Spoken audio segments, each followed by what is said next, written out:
আমার বেসিক্যালি আমাকে জানতে হবে হচ্ছে আমি যে বাঙালি, আমার বাঙালি যে জাতিসত্তা সেটা কোথা থেকে আসছে। একটা গাছ, এই যে গাছটা বেঁচে আছে কিন্তু তার শেকড়ের কাজ। আমার বাংলাদেশ কিংবা আমরা বাঙালি জাতির কিন্তু একটা শেকড় আছে, সেটা হচ্ছে আমরা বাঙালি জাতি। এই জাতিসত্তার মূল জায়গাটা কিন্তু আমাদের কৃষ্টি কালচার গুলো অনেক দিনের পুরনো, 1000 বছর পুরনো। সেই বাঙালি জাতির এখন অস্তিত্ব একমাত্র কোনটা দেশ এক্সিস্ট করে, শুধুমাত্র বাংলাদেশ। আগে আমরা পশ্চিম বাংলাকেও বাঙালি জাতি হিসেবে অন্তর্ভুক্ত করতাম, কিন্তু পৃথিবীতে শুধু বাঙালি জাতিকে এখন পৃথিবীব্যাপী এক্সিস্ট করে একমাত্র বাংলাদেশ। আর কোন রাষ্ট্র এখন আর বাঙালি জাতি হিসেবে এক্সিস্ট করে না। আমাদের কারা শত্রু? সেই বাঙালি জাতীয়তাবাদের 1000 বছর পূর্ব থেকে আমাদের শত্রু কারা? যারা বাঙালি জাতীয়তা সত্তাকে কখনোই ধারণ করে নাই কিংবা কখনোই মেনে নিতে পারে নাই, তারাই কিন্তু আমাদের শত্রু। সেই শত্রুদের যখন বাংলাদেশের 5ই আগস্টের পরে আমরা যখন তাদের কর্মকাণ্ডগুলো দেখি, আমরা তাদেরকে দেখি হচ্ছে তারা কোথায় কোথায় আঘাত করেছে। তারা আঘাত করেছে আমার রবীন্দ্রনাথে, তারা আঘাত করেছে আমার নজরুলে, তারা আঘাত করেছে আমার সংস্কৃতিতে ছায়ানটে, তারা আঘাত করেছে আমার কোথায় যে কৃষ্টি কালচারগুলো, আমার দেশের যেগুলো সংস্কৃতির ধারক বাহক, যেগুলো আমার 1000 বছরের পুরনো ইতিহাস কিংবা আমাকে ধারণ করে, সেই জিনিসগুলোকে তারা আঘাত করে। তাদের মূল উদ্দেশ্য কিন্তু বাংলাদেশ আওয়ামী লীগকে ধ্বংস করা। তাদের মূল উদ্দেশ্যটা হচ্ছে মূলত বাঙালি জাতীয়তাবাদটাকে ধ্বংস করা, বাঙালি জাতিসত্তাটাকে ধ্বংস করে দেওয়া। কারণ বাঙালি জাতিসত্তা বেঁচে থাকলে পাকিস্তানি জাতিসত্তা কিংবা অন্যান্য যে জাতিসত্তার যে যাদেরকে লাথি দিয়ে আমাদের বাঙালি জাতিসত্তা দাঁড়িয়ে আছে সেটা থাকে, ওদেরগুলো অস্তিত্বহীন হয়। কারণ পাকিস্তানে কিন্তু একক জাতিসত্তা নাই।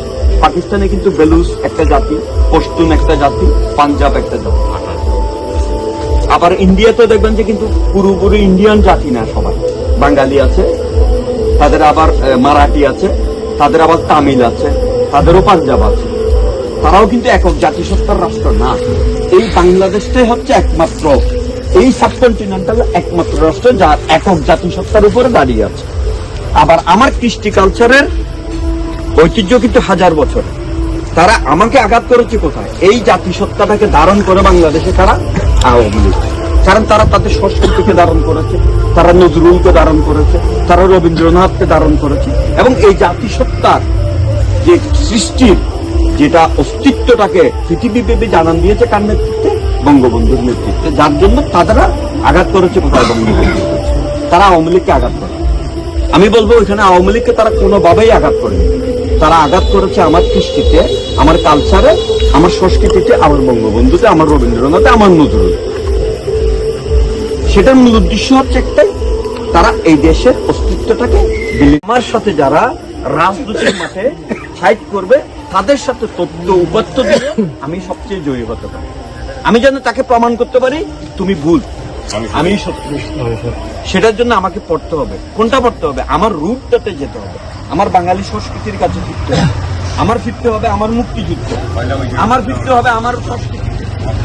আমার দেশে আমার সময় আমি যখন ছোট ছিলাম, এই বাঁশখালীতে আমি দেখেছি শত শত গরুর লড়াই, বলি খেলা, বৈশাখী মেলা হতো। সেই মাঠগুলো দখল করে তারা ওয়াজ মাহফিল করে। যখন 10-5 বছর ওয়াজ মাহফিল হয়, বলে যে এরপরে এইখানে ওয়াজ হয়, এই জায়গায় যদি এখন গরুর লড়াই দেন, এটা ইসলামের প্রতি অবমাননা। এই যে ধর্মের হুজু আমার ভিতরে ভয় ঢুকিয়ে দিয়ে আমার সংস্কৃতিটাকে রুদ্ধ করে দেওয়া, আমাকে আর গরুর লড়াই দিতে দেওয়া হয়নি। আপনি বলতে পারেন গত 10 বছর এই বাঁশখালীতে কোনো সাংস্কৃতিক অনুষ্ঠান হয়, রবীন্দ্র চর্চা হয়েছে? হয়নি। এই না হওয়ার ফল হচ্ছে আজকের বাংলাদেশ। আমাদেরকে এখন আবার ফিরতে হবে কোথায়? আমার সেই সংস্কৃতিতে ফিরতে হবে, আমার রবীন্দ্রনাথে ফিরতে হবে, নজরুলে ফিরতে হবে, আমার সেই